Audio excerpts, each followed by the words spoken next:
लोकप्रिय युवा नेते माजी नगराध्यक्ष माननीय ॲडव्होकेट वैभवदादा पाटील यांना वाढदिवसाच्या हार्दिक शुभेच्छा। शुभेच्छुक हर्बल प्रोडक्ट आणि कीटकजंतुनाशकचे अधिकृत विक्रेते Hindustan sales and services proprietor Pritam Kumar Shede Vaduj.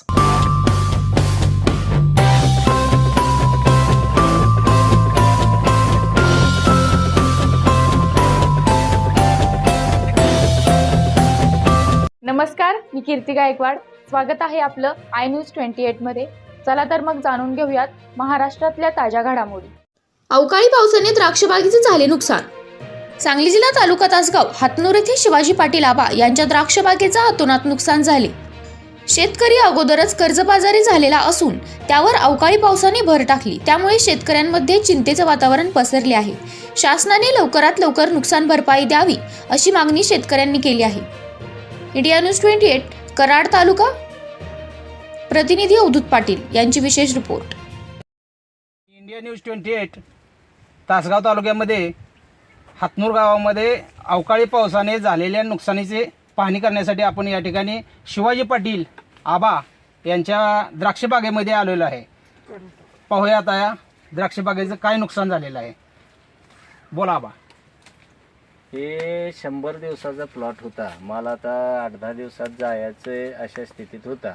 बर पाऊस पडल्यामुळं क्रॅकिंग झालं याचं। बर 1.5 एकराचा प्लॉट आहे।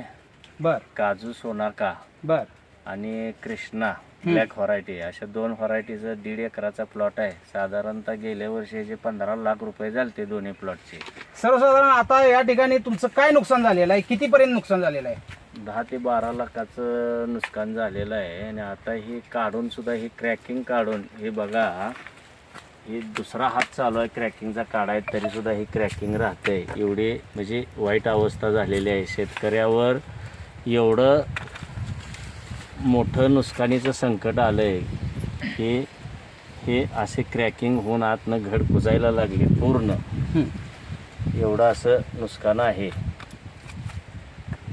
अच्छा, तरी सर्वसाधारण किती तुमचं नुकसान म्हणजे टोटल बाग किती आहे तुमची? माझे टोटल क्षेत्र 5 एकर आहे। बर. त्यातलं ही 1.5 एकर क्षेत्र आता म्हणजे द्राक्ष एक 8-10 दिवसात निर्यातक्षम द्राक्षे मी तयार केली। ती सगळी एक्सपोर्टचीच प्लॉट आहेत। बर साधारणतः 15 ते 16 लाख रुपयाचं नुकसान झालेलं आहे। अच्छा अच्छा अच्छा। ते कधी पाऊस झालेला आहे हा पाऊस 4 दिवसापूर्वी झाला। बर बर 2 दिवस सलग पडत होता पाऊस रात्रीचा। बरं, याचं काय तुम्ही कुणाला बोलवलं होतं का? होय, तलाठी, ग्रामसेवक, कृषी सहाय्यक घेऊन पंचनामा करून गेलेत। पण काय पंचनामा करून शासन आता किती देणार आहे आम्हाला? तर शासनाला तुम्ही म्हणजे सगळी माहिती दिलेली आहे? दिले सगळे दिले। ठीक आहे। अशा बातम्या पाहण्यासाठी आय न्यूज 28 मराठीला सबस्क्राईब करा आणि नोटिफिकेशन बेल दाबा, जेणेकरून तुम्हाला प्रत्येक बातमी आधी मिळेल।